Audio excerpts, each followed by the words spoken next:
Hello mga kumarites, today is Friday. Hindi nga ako pumasok ngayong araw dahil nga meron kaming school orientation. Dahil nga sinasabi din sa school na kahit anong busy mo nga ay kailangan mo pa rin maglaan ng oras para sa iyong mga anak. Nag-leave nga din ako ngayong araw at nagpaalam nga ako sa aking sub-leader. Yun nga lang, syempre personal leave kaya naman wala tayong bayad. Pagka nga ganitong Friday ay wash day na lang din ng mga bata kaya naman hindi na namin sila pinag-uniform. At ihahatid nga namin sila ngayong umaga sa school. Medyo masama pa nga din ang panahon at kita nyo naman basa pa nga ang kalsada. Malapit nga lang talaga dito yung school kaya naman kaya talagang lakarin kahit nga hindi na ihatid. Yun nga lang ay ang mga bag ng mga batang ito ay mabibigat nga. Iyan nga ang magpinsan at sabay na nga silang napasok sa umaga. Pero sa hapon nga ay nauunang umawas nga yung aking pamangkin dahil nga 2:30 ang kanyang awas. At ang aking anak naman ay alas 3. Kaya naman pagdating nga ng hapon, pag-awas ay hindi nga sila nagkakasabay. Pagdating nga dito sa school ay tsaka namin ibinibigay yung kanilang bag. Ang pamangkin ko nga ay nasa second floor at ang anak ko naman ay nasa third floor. Dito nga pala sa school na to mga kumarites, dito nga din pala ako nagtapos ng grade 6. At yung mga nagiging teacher nga nila ay naging teacher nga din namin. Pagka nga talaga teacher ka, ay aabutan mo pa din talaga yung mga anak ng mga estudyante mo dati.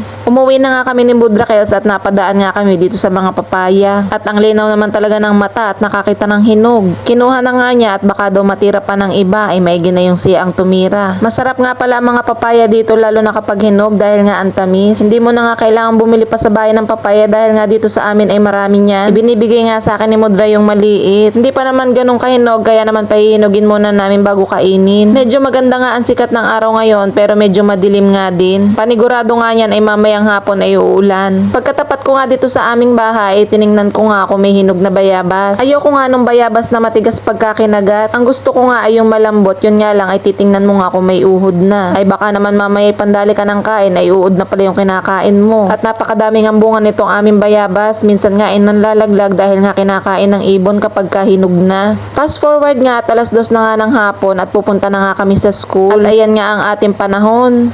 So ayan, ulang-ulan. Ang lakas ng ulan. Yan tayo ng meeting sa school.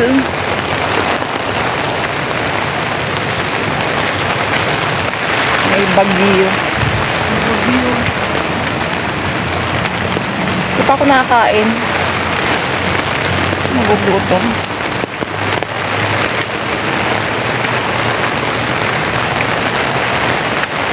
So ayan, kasama ko nga pala si Mudra Kels dahil nga siya yung a-attend dun sa aking pamangkin. Nagkukwentuhan nga kami niya na sa tinagal-tagal na nga daw ng panahon pamula nung kami nag-aaral ay ngayon nga lang daw ulit siya makaka-attend ng meeting. At syempre nasa poder nga namin ang aming pamangkin kaya naman hindi namin yun talaga pinababayaan. Kita naman din talaga sa katawan na ang laki nga ng ipinagbago at ang taba nga. At ito nga yung katawan niya dati na ang payat-payat nga. Buti na lang din talaga at nung nandito sa amin ay magana nga siyang kumain kaya naman nanabang maigi. At ito nga yung picture nila kaninang umaga bago namin sila ihatid. Buti na lang talaga at napataba namin yung batang iyon kung hindi nga ay mapapasama nga siya sa feeding. Eh kapag kasali nga yung estudyante mo sa feeding ay hindi pwedeng hindi magpa-participate yung mga magulang na kasali nga doon. Eh hindi pa naman pwedeng mag-aalis si Mudra Kels dahil nga siya ay may tindahan. At andito na nga kami sa school at kanina pa nga alauna ito nag-start. Pero alas 2 na nga kami pumunta dahil nga maulan. Bukod nga yung meeting dito at bukod nga yung sa classroom. Kung yan ay may tubig na, malakot na naman natin yan. So wala na mga friend, dahil yung CR na ang problem na. And then kung manood, kung ano kung ninyo, ang laki ko na pinabayaran sa tubig, doon lang nauubos yung aming FOOE. Only to find out, ang dami kong mananaling leak sa bawat paligid.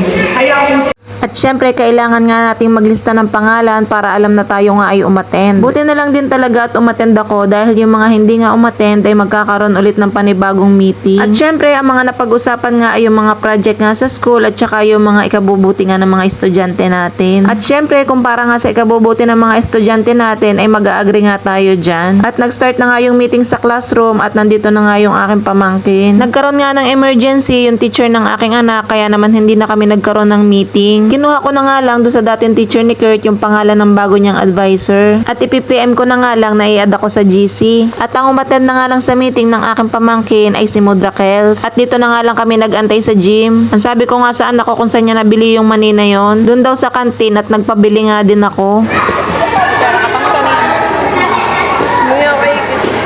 Wala ka na ba? Ba't tumingin ka dito? Bili mo ako. piso na to? Unti ng laman. Nakapagreklamo pa nga ako Sadya naman na sa mahal ng bilihin, ang mga laman naman talaga ng mga chichirya ngayon ay paunti na rin ng paunti. Umuna na nga kami kay Mudrakels dahil nga baka abutin kami ng malakas na ulan. Sabi ko nga sa aking pamangkin ay magpaalam nga siya kay Mudrakels at sabihin niya nga na uuuna na kami. At for the lakad nga ulit ang mga person. Buti na lang at hindi nga ganong kalakas ang ulan. Yan, inabot na kami ng ulan. Ang itsura ng person. Muna na kami kay mother. At nasa meeting pa. Yung teacher ng anak ko, wala. At nagka-emergency. Magpapaad na lang ako sa GC.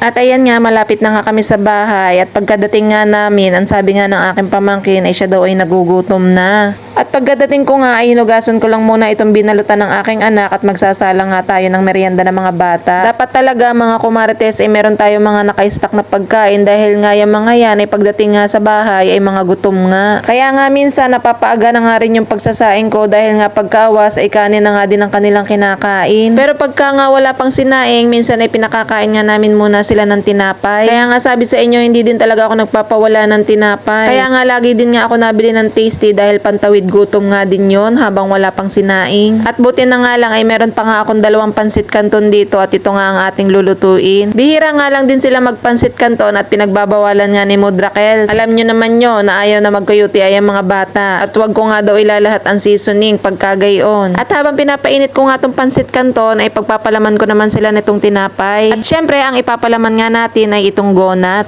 Sa dali ko lang yan binili. Mura pa kaysa mag-Nutella ka. Medyo mahal yon. Dito ka na lang sa mura. Isa pa nga din sa nagustuhan ko dito ay hindi nga nakakatusing. Parang 70 pesos nga lang yung bili ko dito. Meron pa nga ako nung isang flavor na magkasama nga yung strawberry tsaka chocolate. Yun nga lang ay nakakatusing nga sa panlasa ko. Hindi nga kagaya nitong chocolate na tama nga lang ang tamis. At syempre yung kutsara na ginamit natin ay ating sasaidin. Aba ay sayang din yun. Lamang tiyan din. 2 pansit kanto na nga ito at hati na nga silang magpinsan. At pagkatapos ko ang ilagay ang seasoning ay hinalo-halo ko na nga. At tig-isa nga din sila dito sa tinapay. Huwag na natin pabilisin itong pagkain ng mga bata dahil ayaw nga ni Lolo Meta na mabilis kumain at baka nga mabulunan. Tingnan nyo naman at gutom na gutom nga ang mga batang ito. Sa bagay, kahit naman tayo mga nananarbaho na pag-uwi ng bahay ay sadya namang gutom na pagka-uwi. Dapat talaga ay lagi ka nga may nakahandang merienda sa mga batang ito. At ayan nga, sabay ko na nga silang pinagmerienda. Sa gutom nga nila ay sadya namang naubos nila yan. At ayan nga, bigyan nga natin sila ng tubig at baka mamaya naman ay mabulunan. Ang sabi ko nga sa anak ko ay akin nga yung kape. Alam nyo naman yung batang yan, makikape din yan, parang ako. Ang sabi ko nga ay ilagay na nga nila sa lababo yung kanilang pinagkainan. Maigi pa yung aking pamangkin kahit nga hindi mo sabihan ay nilalagay nga niyan sa lababo ang kanyang kinainan. Pero yung anak ko kailangan mo pang paalalahanan. At hinugasan ko na nga rin yung kanilang pinagkainan dahil nga ayoko ng maraming tambak dito sa aming lababo. Araw-araw na nga ata ako naghugas ng pinggan, walang ubos. Pero in fairness nga, yung dishwashing ko nga ay hindi pa nga ubos. Napakatipid nga din gamitin yung dishwashing na yon, hanggang ngayon nga ay meron pa din. At pagkatapos ng kumain ng mga bata ay tumambay na nga ulit sila sa kwarto. Sa kwarto nga ang paboritong tambayan ng mga batang yon. So yun lang naman mga kumarites ang ganap namin ngayong araw. See you po ulit sa aking mga susunod na mini vlog. Bye!